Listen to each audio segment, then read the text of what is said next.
head. Don't creak the chair too much. Everybody calm down. It's cool. We got this. I hate doing buffers and filling for time because Twitch cuts off the first minute. And look at the camera, not at the screen. Look at the camera, not at the screen.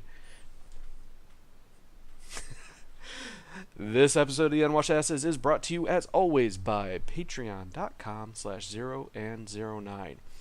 If you dig what I do here or over at Zero Lives or that hip cool new stream Wacky Wednesdays over on the HFC Gaming Network, then throw in a schmeckel, a ruple, a dollar, Deutschmark over at patreon.com/0 and 09. Every little bit helps, keeps these shows going, and then can improve the overall production quality now that you guys see what I am working with. Yeah. with oh god, can't talk, hyperventilating, can't do live stream.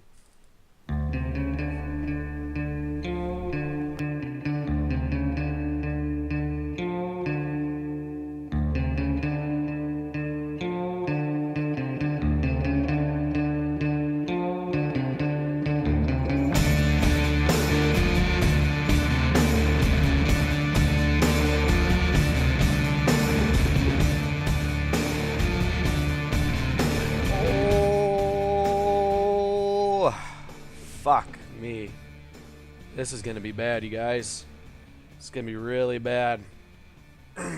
doing a live stream with video, mixing things as they happen on the fly, and it's nerve-wracking. I'm fiddling with the controls and trying to do a show and mix things and be a real producer. And you'll see I have the very fine, sports jacket on, trying to class it up despite wearing the N7 Mass Effect t-shirt because we can't be too formal. Can't look like I'm trying too hard because everybody hates that.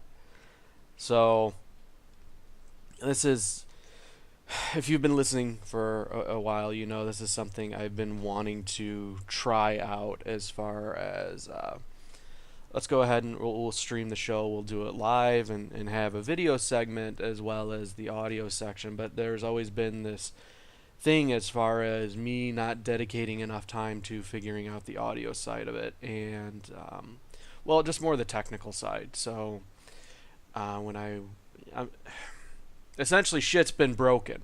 and I'm winging it right now. I don't know what I'm doing. And we're just going to do it anyways because by God, we're building a network, and by building a network, it means doing 3 or 4 shows a week, and hoping you can piece together what's going on in the end. So, it's gonna be a little bit of a train wreck, just between you and me. I'm dealing with this. I'm keeping an eye on a chat room now, and I have that much show prep. Oh, and now I can do that annoying thing for all the shows that I listen to as far as like audio listeners. I held up my hand forming a big goose egg that there are no viewers, and nor would I expect there to be because one, I missed my time frame. This is supposed to go off at 9 a.m. and it's now 9:47. But had to get a shower and talk myself up and convince myself to do this, and it's no bueno. It's no bueno because I can see myself, and I'm fat, I'm not attractive. I don't have a really good setup. I don't have any setup. There's no studio lighting, so we're relying on the ambient sunlight behind me. It's either that or I take a lampshade off and throw it on the desk. I've got the big goofy headset like I'm sportscasting, except I wouldn't be good at that either. And then yeah, you can see little bits of cat hair floating around now. So, topping all that off, all the entire video, shit show side of things, we have a problem with I have 0 show prep done. I couldn't think of anything I really wanted to talk about aside from the fact that things have not been going well. But when do they ever really go well? So this episode's going to be a lot of trying to figure it out as I go, keeping an eye on timers, making sure I don't go over on some segments that I don't even have planned, and then yeah, so yay. So one of the hardest things that I personally have had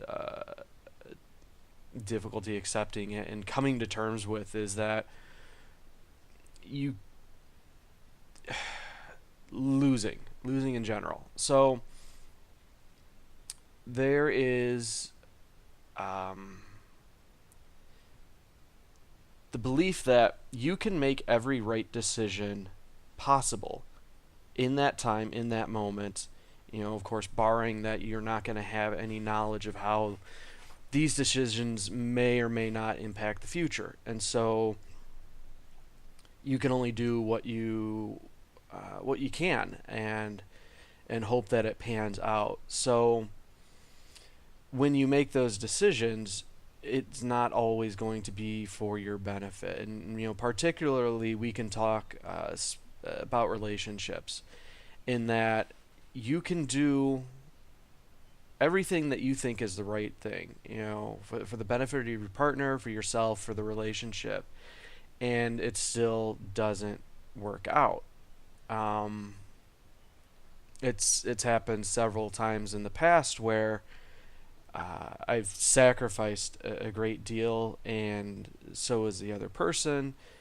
And I'm doing what I think are the right things to get us to an end goal, and only to find out that person, doesn't necessarily share that end goal, or I'm deluding myself with the belief that um, things can change, things can get better, or alter themselves in such a fashion that ultimately we're working towards the same goal, and it's not always the case.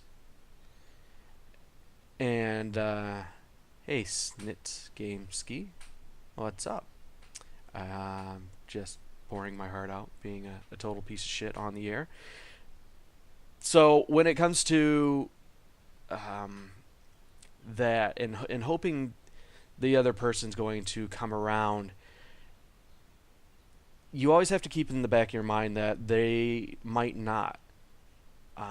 Especially when you find yourself coming together under a circumstance where you're not necessarily looking for a relationship, it just kind of happens, and something grows and develops out of that, but you may be wanting something much more and the other person doesn't. And so it's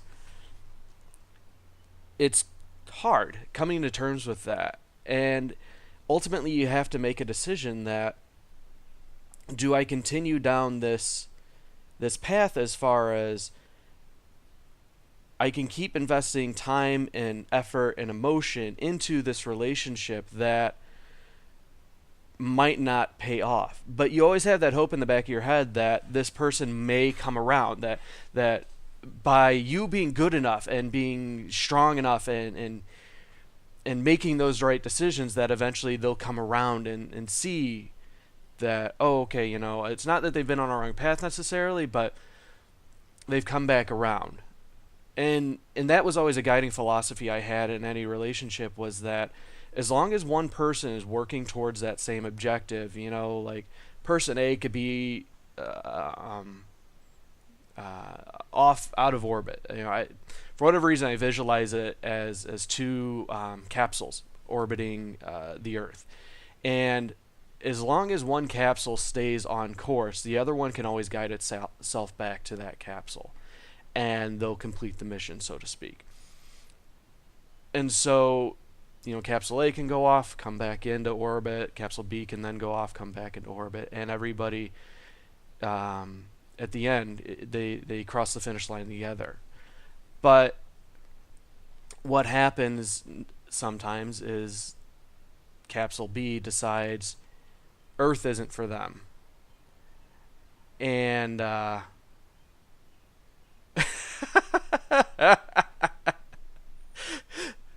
okay, so audio listeners, Snit Gameski. Look, totally honest advice. Get yourself a mail order bride from Russia or Ukraine. They are looking for a serious relationship.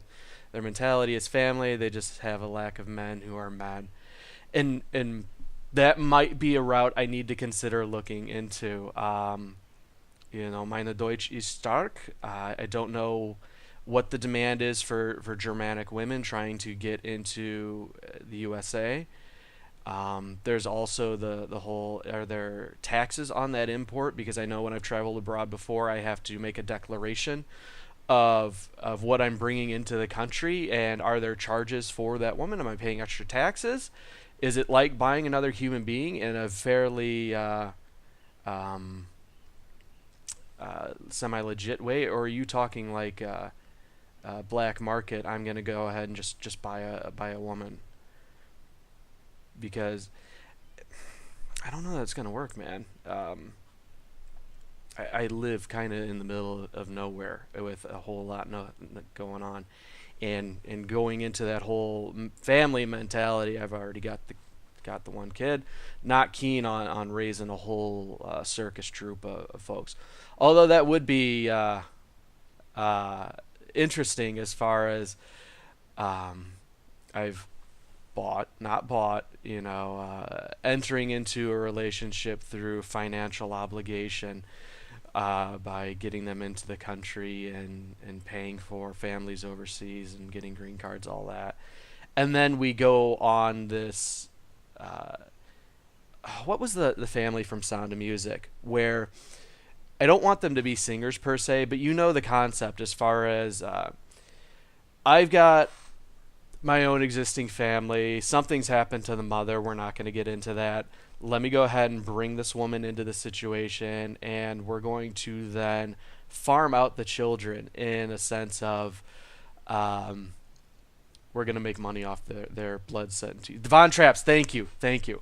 So, yeah, we're going to go ahead and we're going to tour the countryside, but singing's passe. We have the entire American Idol. There's a gob of singing shows and competitions on TV, and then, of course, your local state fairs and whatnot are trying to get in on it.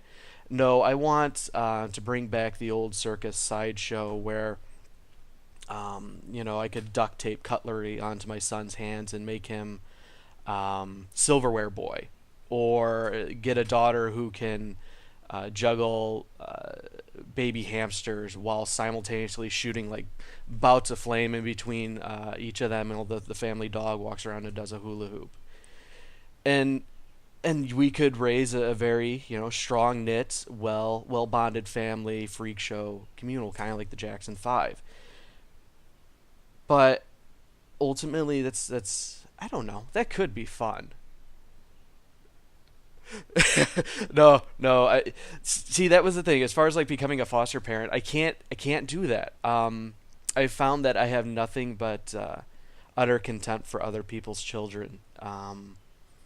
When it comes down to uh, my own feelings as a parent, it wasn't a matter of um, actually wanting a child. It was a pleasant surprise when I found out I was going to be a parent. And then at that point, I believe what happens is you just get that biological imperative. Um, or yes, we could just go with that my kid's the ringmaster. But see, that's the thing. I wear the daddy pants. I have to be running this shit show. But I don't know. Getting back to it, it's a matter of when you realize that other person is in it for the long haul. You have to decide that either A, how much time am I going to invest into this and hope that they come around, or B, is it time just cut ties and move on. And that's the thing where I'm not good at severing ties with another person. It's a matter of, here are the matches, there's the gasoline, we're gonna light this bridge up. And have I gotten out of a marriage? Once, yes. There's no ring on the important finger. That's empty. And so that's the hard thing is coming to terms with that. And it's weird because you can go through the stages of grief when you would normally do post breakup, But then you get into a situation where you're actively dealing with these emotions with another human being, and you're not. Neither one of you wants to acknowledge what's happening. It's almost bittersweet, and I found that, at least from personal experience, you can walk out of the situation um, with the bridge still intact, and you're not necessarily out there to hurt the other person, because there's been plenty of that on both sides where you've gone after one another, you've taken the low blows, you've lowered yourself to points that you didn't want, and then you've gotten that out of your system, all the hurt and the anger is gone, and you're just left with this sense of sadness where you both of you were happy with what you had, but you know it can't go on. And so you're left then with this thing that didn't work, and you have to walk away from it. And it's hard, but ultimately it's you have that weight that's lifted. And so I don't know, it sucks. there's there's good, there's bad, and then you have the facts of life. The facts of life. So if you find yourself in a similar situation, don't be like me and drag it out much longer than it needed to be, and in hopes that the other person's going to come about. Because odds are, by that point, they've already told you that it's not going to be much further, or if they keep dragging out, like more time, more time. Ultimately, what time we have is limited. So it's a matter of getting out when you feel it's not right. And if things change, then they change, and you come back to that point. But no, I can't do the Ruskies, man. It's have you seen the sunsets in Siberia? It's nothing but frozen corpses as far as the eye can see.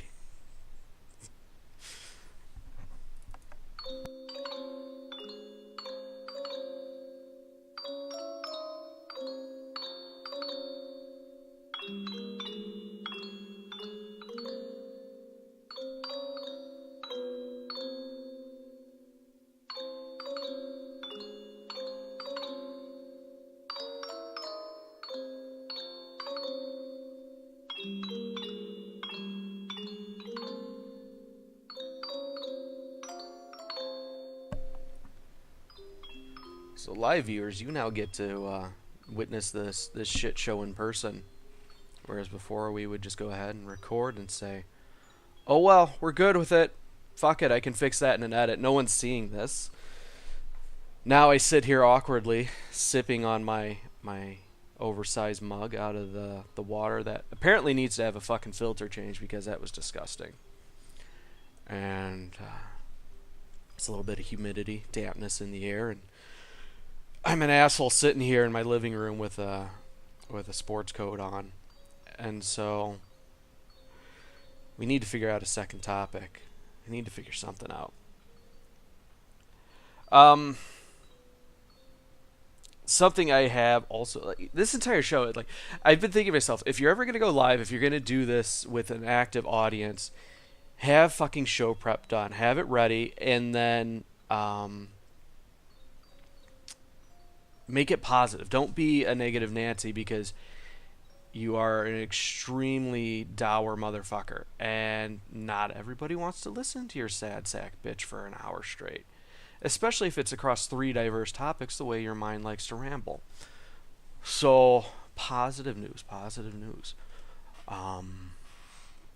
The HFC Gaming Network.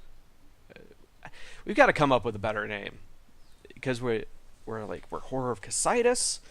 We're several men in their 30s playing video games, talking into cameras, and rambling about bullshit. And I've talked about this before, that I feel extremely self-conscious about it, but that led into an internal debate where I realize I can argue myself in one direction or the other. And what will happen then is I can make a very strong case for either side of it. And that was getting frustrating because the key thing to anything in life, be it, relationships, careers, or fucking around with bullshit hobbies while you talk to the void and hope somebody responds, is confidence. And so it takes a conscious effort and thank you, Snick Gameski. There's plenty more of all types of wacky bullshit to come. Uh, there comes a time where, much like deciding that the relationship's over and there's nothing more that you can do with it, you have to commit in one direction or the other and decide to just go for it. In this case, years ago, I'd always wanted to do a podcast. That is what was the Unwashed Ashes was born out of. It was an idea between another person and myself. And much like, you know what, I'm going to keep beating this fucking horse with the stick, and we're going to get this point hammered home. Uh, Relationships end, new things develop out of it, and you continue with it. Like, the entire point of this show was to be akin to Loveline with Dr. Drew and Adam Carolla, or the Dr. Ruth show, and we're going to talk, sexual health, and hey, should I put it in my ass, things like that. But all while maintaining a general contempt for people. So, hence the unwashed asses. What happens then is that it's in the time it took me to get things off the ground, we have a resurgence or a boom in podcasting and just talking on the internet like an asshole in general, where it's been going on for a decade now. Everybody's doing it. It's mostly washed up comedians and D-list actors, and then people with terrible beards and guts in their apartments in the middle of fucking nowhere talking into a Logitech webcam. But you can't get self-conscious about it, and that was the problem that had been plaguing me for the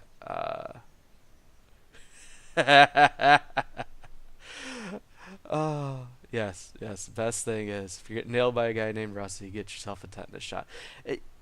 And regular testing is important. You can't ever go with the assumption that just because I don't have the Fortress of Solitude growing on my genitals doesn't mean I shouldn't get tested, because there's invisible killers. You never know. Do my crabs have AIDS? Are my crabs invisible because I just lack pubic hair in general? So it becomes a matter of commitment then.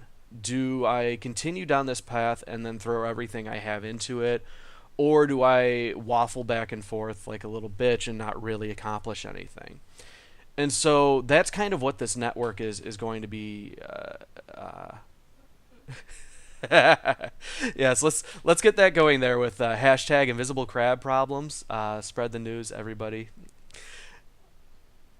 I had whiffled and waffled, and we wanted to do several different shows, and we're still getting it all settled out as far as what's going to happen with a few of them. So the big step was, one, okay, we're going to have a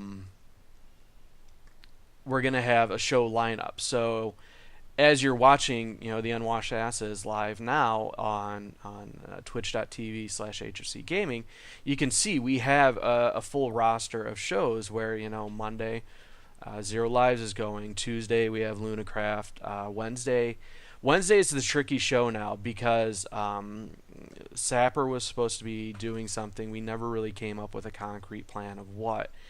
And because we're men in our 30s with families and jobs, it doesn't always pan out. And so I'm thinking that we're just going to go ahead and hijack Wednesday nights and turn it into a wacky Wednesday, in the sense that whoever gets to the stream first, whoever just fires it up, they have their own show. And so, like last night, Woody wasn't able to get on.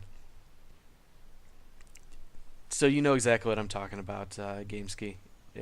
It's it sucks, but this is That's the thing. Back in the day, we had hobbies like punching bears and chopping wood and building things out of metal and brawn, and now we have computers and poorly fitting T-shirts from 10 years ago, and underboob sweat and and families. And honestly, I wouldn't trade it for the world because being a dad is the greatest thing ever. Um, but you need time to yourself and you need to develop hobbies. And the way the world is turned it with is this interconnectivity that um, I don't have friends that live around me. I have guys that I knew in my late teens, early 20s that, we have the studio here. It's studio in Wisconsin. We have the remote studio out in New York with Mezzy. Woody's got his studio down in Arkansas, like the goddamn hillbilly is, and we're all piecing it together. We have 15 plus years of friendship, and it's worked out because of this wonderful thing called technology.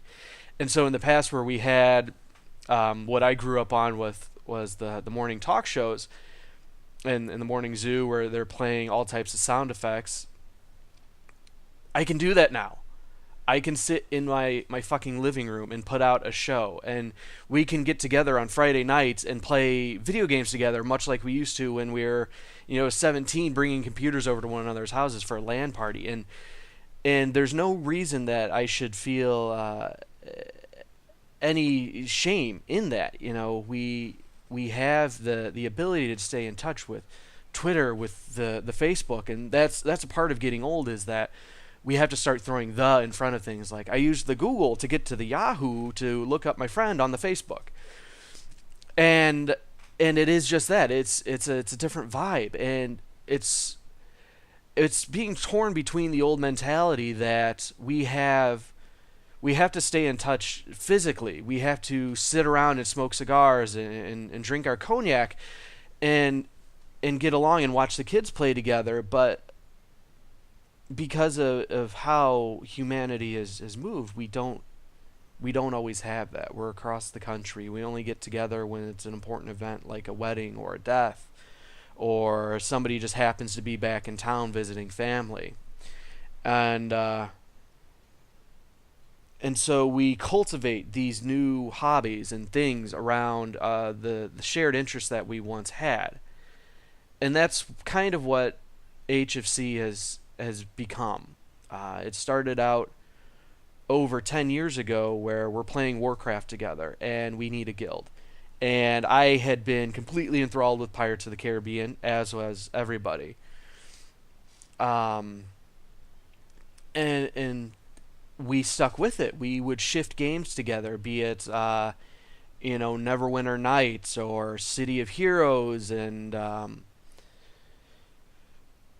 then we moved to the Xbox when that became the thing where you could do the gaming and the chat with friends, and now here we are where what started as a group of friends doing one thing and one asshole leading the troop, we now have a pseudo network where we talk about getting fat and having to go on diets and relationships not working out because you're the only single asshole out of your group of friends because you can't get your shit together and you don't have the litany of kids.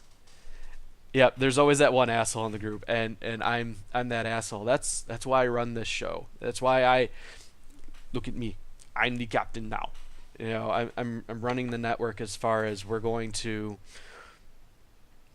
Here we have the one guy who lives alone, who has a fucking video game poster on his wall, and other like just random geeky bullshit all around. But it's cool. I have to embrace this because if I don't embrace who I am and what I do and get into it, nobody else is. I don't have a personal cadre of cheerleaders that are gonna burst forth from the closet and suck my dick and tell me how great I am and that everything I'm doing is awesome. It's a matter of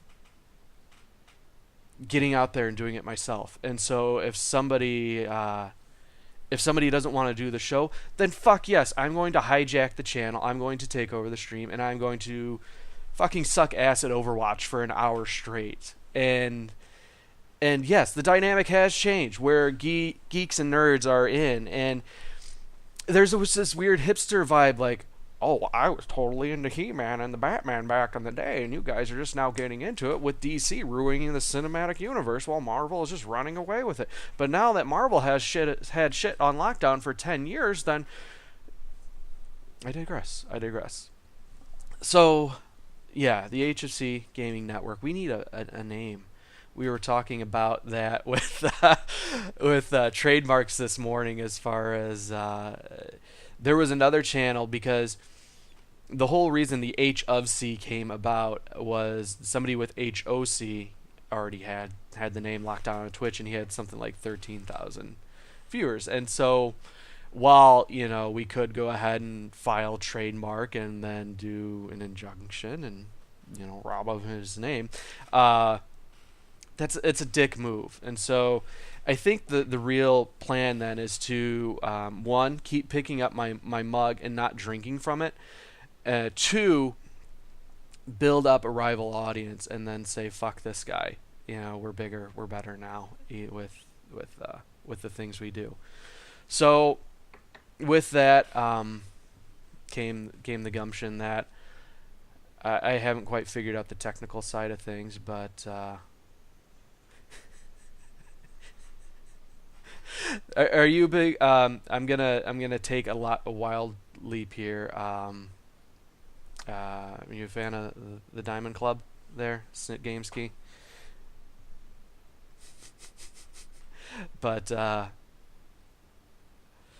But yeah, so Friday nights they're going to be changing. That's the real smorgasbord of entertainment, I think, because it's 3 hours of solid entertainment where we're streaming Smite, we're talking about the news.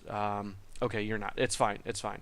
It's a line from another podcast as far as see you next Tuesday, and you just, of course, you have cunt across the screen. I'm noticing in the chat that's one thing I'm going to have to figure out and fix, that as you're clearly aware, in our very intimate one-on-one conversation, I like to swear. And the fact that I'm getting those little asterisks in the chat, it's pissing me off, because we should have that. We should have the ability to swear and say fuck and have it full blown in the live stream and then the subsequent video archive. So yeah, building a network. This show is honestly the biggest difference. It's the outlier. I'd flip this desk, but then we wouldn't have a show. It'd be like the cameras like pointed up at my balls, because I have the shirt on, I have the jacket because I'm trying to look professional, but there's nothing else going on downstairs because I'm in my living room and I can do these things. So there's the talk of we're gonna do a couple of other different types of shows, and like Luna, and I hate that, like we use these online names as it's like, I'm Neo and you're Morpheus and Trinity here's got a great ass. No, it's like Tom's going to be probably doing a tech show. We haven't hammered out details, and it almost feels like there you go, you figured it out, you broke the code until my lazy ass figures out how to get swearing enabled in the chat. Figuring out what types of shows, what type of scheduling we're going to do, because I would like to have that where we have a legit network and you can tune in and you have your favorite shows, the Unwashed Ashes, and then you have your other least favorite shows like Sapper Woody's Wednesday Fuckfest, or the Wednesday Smorgasbord. And so I like it because as I got exposed to podcasting in general, it was through like the Twit network and Leo Laporte and him building that 3-ring shit show and losing half of his network over to the likes of Scott Johnson and Frog Pants. And so since I'm not a hack comedian or a D-list celebrity, I've got to build this shit from the ground up. And being the single fuck up out of my group of friends, I have the time when I'm not working 2 jobs, because this economy and the baby boomers have ruined it all, and politics. So yeah, that's the plan. We're where some very hot and heavy conversations going on in the Discord, which, shameless plug, if you head on over to patreon.com/, Friday Night Smite, you get access to that. Except for that channel, we don't talk in that channel to randos. Which, I don't know. Fucking fat guys in their 30s with beards. You get us a dime a dozen. It's like, just kind of like, and this is going to be a controversial statement in here. You could get a dozen Chinese to build the railroad back in the 1800s for a buck. Now the commodity is fat bearded guys in their 30s. do do do do do do do do. Find the fucking clip, Christian.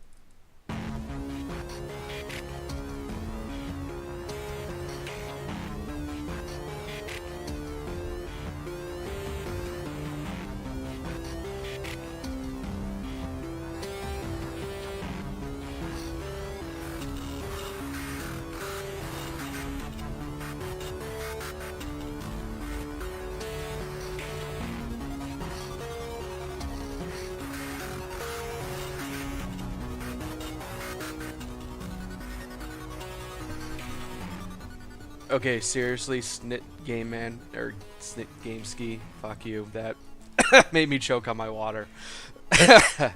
and oh, now that I get to do this bit. Okay, for the audio listeners at home, he said, I'm Jewish, that's a shit deal for Chinese. That's a shit deal, man, for Chinese for one. So, whisker in the mouth. Whisker in the mouth. Oh, but I like the idea of the live mixing and figuring this shit out. Alright, I'm not gonna lean too hard into the well, you know what, fuck it. I don't have much to lose. There's for the audio listeners at home, those that have been around for a little bit, there's three no-go topics for me. We have politics, religion, and fuck, I know there's a third one. Maybe I just like having my pinky up. Politics, religion, sports. I don't talk about sports. I mean, I could talk about sports, but I'm so painfully ignorant on the subject that it really wouldn't work out. So, one thing I had and wanted to kind of incorporate was a sense of learning and growth and personal development. Learning for the sake of learning. So, I've had this book sitting on my shelf for a number of weeks now, and what I had wanted to do was what? Oh, good God, you guys are. Oh, sorry. I'm monitoring this other chat, and they're feeding me subjects. Sorry, Muzzy, I didn't know you're actively watching.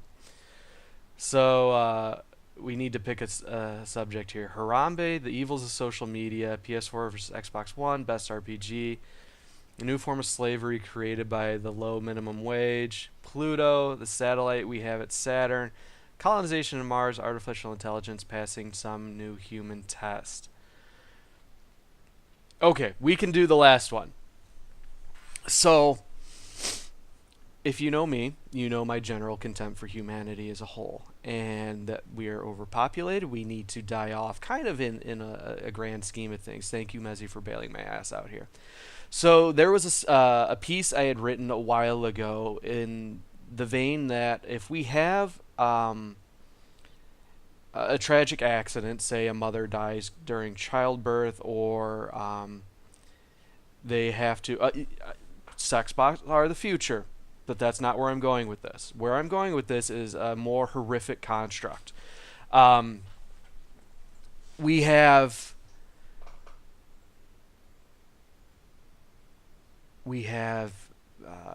abominations in the eyes of God in the forms of a marriage between machinery and flesh. And I realize now this show has gone completely off the rails once I have a live audience. Like it's usually very tight. It's controlled. I record a 20-minute segment. I let that compile and then go fuck off for a little bit. Come back, record the next 20-minute segment. But now I'm having to carry a show for at least 45 minutes, if not an hour, while interacting with other people. And I, I'm kind of at your mercy right now because I don't know how to interact. So the idea being that should a mother pass away during childbirth or is going to, we have the option to imprint on the child still through the mother. We have the option through, we can already clone organisms, we can grow organs. So, why haven't we gotten to the step where we have created a construct with like a metal skeleton, and it's essentially imagine kind of like a standing mother and holding like a cradle form. So we have the premise, we have the robot. What we then do is we clone skin cells from the mother and then turn it into kind of like a drape or shroud around this construct. If we get the technology to a point, fuck, we'll just go ahead and replicate the mother entirely. But the idea being that we could have a surrogate mother to the child who's lost their mother. And so the construct itself has the mother's skin. We're pumping fresh blood or nutrients through it to keep it alive because we can do these things. And then leading up to the events. Now, granted, we're only going to use this in situations where we know the mother is going to pass or something might happen. So it could even become a standardization thing. Like, we're just going to go ahead and get this stuff ready on the off chance that you do something does happen to you. So we'll be recording voice lines so the mother bot can then talk to the child. She can coo, she can sing, she can make it feel, like it's like the mom's still there. And of course, we still have the nurturing aspect where this mother bot can supply the milk and supplements to the child to keep it alive. And it's almost bittersweet in the sense that we have dead mother, father has this freakish machine with his wife's skin and voice cradling their infant child in the next room. See, I don't talk politics, so I can't speak on free healthcare. I can't. So my mind immediately goes to building horrific marriages of machine and flesh. And it could be because I just got done watching Victor Frankenstein. I'm going to give Mezzi full credit here. I had written the piece a couple of years ago on how this could work, but he brought it back to life as far as... and that's the thing. It's not artificial intelligence because it's essentially we have a goddamn speak and spell with your wife's skin, holding your child, feeding it a bottle of milk through this weird, like, floppy tit. Now... this could lead into the sex bot where, okay, wife's passed away. I have this template of her in her prime, she's like 18, 19. She's never looked better. I've got something to take care of the kid. And if she starts getting lippy, we've got the off switch on the back. And as long as I hook her up into her pod at the end of the night, hashtag flop and titty invisible crab problems. We can go ahead and kind of get whatever we want, but that becomes a problem because now we have a very chauvinistic and male-centric dominated mindset where we're replacing women with test tube babies and robots wearing women's skin, and that's not good. We need to have that romance and that companionship, unless she decides she doesn't want to have that relationship. At that point, hopefully you have enough DNA squirreled away that you can build this unholy creation without her knowledge. No, I've not seen the Handmaid's Tale. I honestly don't know what it's about, but I've been seeing and hearing a lot of buzz as far as what it not what it is, because I don't know what it is. I need to watch it or read it, apparently, because everybody's fucking raving about it. Um, maybe because I in 2 episodes ago I was complaining that I don't have anything to read, and so maybe that's what I should go for. I got a recommendation for a couple of recommendations for other books, but since everybody seems to be in love with *Handmaid's Tale*, I'll go for it. So, dystopian future, check. Does it have machines wearing women's skin? Elite. Well, now we're playing the game of stereotypes and tropes. So, most women can't have kids. Go on. Is it like Children of Men, where we have one child left and some asshole keeps holding up a coffee cup that he's not going to drink out of? Um,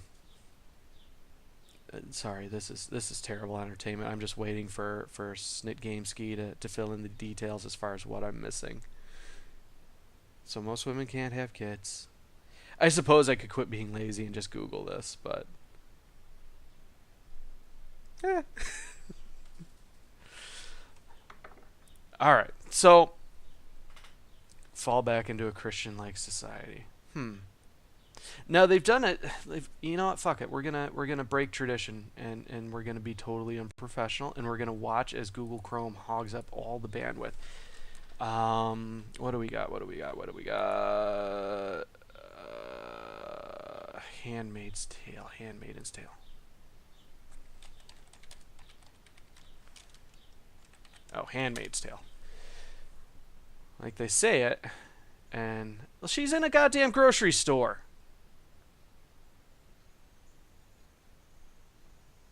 Okay, so it's a TV series. It was a book originally published in 1880, not 18, 1985. A dystopian novel by Canadian author Margaret Atwood, set in a near-future New England in a totalitarian theocracy that has overthrown the United States government. The novel explores themes of women and subjugation and the various means by which they gain individualism and independence. Okay. I could be down. It seems to be empowering. I'm not going to read the plot here because spoilers, and I don't want to be. Yep, sorry. That's what happens. I pull up the Googles and then the encoding goes overloaded, and that's why we keep the audio separate. Sorry. I won't do it again. I won't pull up the Chromes. So okay, I'll check that out. I'll have to find the TV series, and if the TV series pans out well, then we'll go straight to the book, because that's something I've always enjoyed as far as when we move from. If you go into a movie having read the book, they are of course going to strip out the best pieces and leave behind some of the more choice bits or items that you may have enjoyed. And it feels pared down and dumb. Whereas if you go the opposite and you begin with a TV show or a movie, you then have the book to fall back to expand upon the universe. It grows it. Okay, Hulu. I don't have Hulu. Well, fuck me. This is a waste of my time then. I don't know why you led me down this path when we were clearly talking about the superior topic of horrific monstrosities of metal and mother's flesh.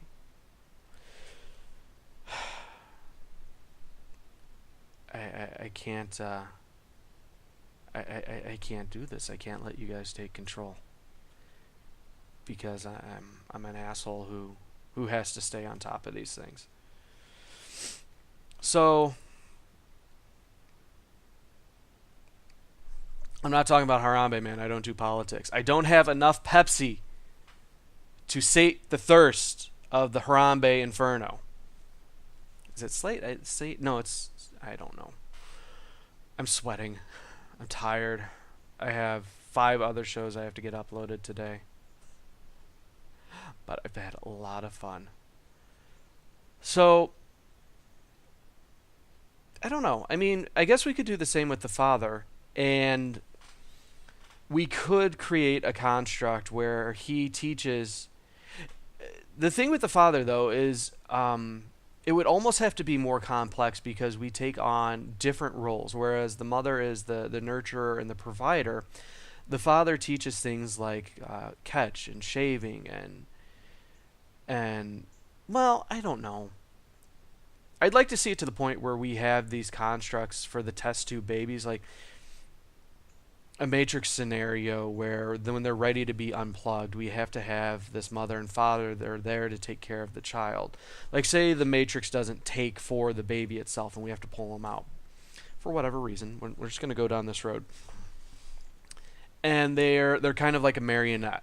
And so you have the father marionette, like, here's how you shave. And if I cut my weird flesh suit, it's okay. We'll stitch it back together with some cauterizing ray. Um, but what does that say as far as our ability to teach and pass on things? How important are the mother and the father in the role of in growing a child, so to speak? And that's the worry, is that, as you said, humans become obsolete. Where if we can, God damn it, Mez, you called this shit. We're going into AI. We're going into AI. As we develop AI, I know Elon Musk wants to develop a neural lace that we can interact with computers and thereby grow our own intelligence so we can keep pace. Because the big worry is always that they will outpace us and eventually wipe us out like the T-800s or the robots in the Matrix. And so we will become, oh my God, we'll become a marriage of skin and machine. So long as we don't become Darth Vaders and choke on our own ambitions. um, oh yeah, Musk does believe in that right now we are just in a very high-tech simulation. I like the idea that quit getting distracted, Christian. But we're having a conversation. You have to go with the conversation. Uh, that yes, we are living in a high-tech simulation, and the world as we know it isn't real. Very Matrix E, and it's a neat theory. It's distressing to say the least, and that's why I don't put too much stock in as far as what's waiting for me beyond and what could be. I focus more on the here and now, and that is honestly the most important thing to as far as like my guiding principles. Don't dwell on the past because this is a shit show. Those are things you can't control. You can only hope to grow and learn from them. Don't focus too much on the future for the sake of neglecting the present. And what happens then is we live in the moment. We enjoy things for what they are. In the sense of the relationship that's not working, you enjoy it for what it is and take the good out of it. If you focus on the bad, it's going to poison you, make you a bitter person, and then ultimately no one wins. If you can come away from it with the other person that you had a good time and you greatly enjoyed the time that you had with them and valued their company, then there's the possibility that you can still maintain that and stay friends, um, while still having the ability to mourn what is past. You can focus on playing catch with your kid or teaching them how to read or playing video games with your friends halfway across the country in an effort to grow a show that ultimately may go nowhere, but it's not about going somewhere. It's not about that destination. It's about the journey and what you do along the way. In the case of today's show, where I needed to have topics to talk about, and I wasn't sure about doing a live stream, I got focused on the end goal and the end product instead of figuring out um, where I was. And so jumping into it and just saying, fuck it, I'll figure it out, which has typically worked best for me in the past, That's what I needed to do. And what do you know? It worked out. I think we had a tremendous show. We learned a lot about one another, and we grew as people, as individuals, together, possibly as lovers. And this will pan out because this will give me lots of good data to track and map to make a better show for next week. So, for those watching live, Snit Gamesky, Mezzafesto, anybody else, because I don't look at numbers, join me next week. We'll definitely have this. Monday, 9 a.m. Central Time. Monday? No. Thursday, because I'm retarded. Thursday, 9 a.m. Central. The only time zone that matters. I don't care what Scott Johnson says. And, of course, tune in tomorrow night. Friday Night Smite, 9 p.m. with myself, Mezzafesto, Sapper Woody. And you can always follow us, twitch.tv/HofC Gaming. And the Twitters, Horror Cocytus, Casitus. We just learned how to pronounce it properly. And we'll see you next week, next day. Same bat time, same bat channel.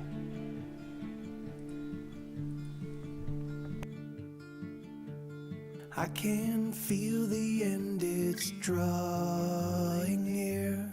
It will soon be here. Oh, that much is clear. So shut the doors and turn off the lights. Let us sleep tonight. Let us huddle in the dark.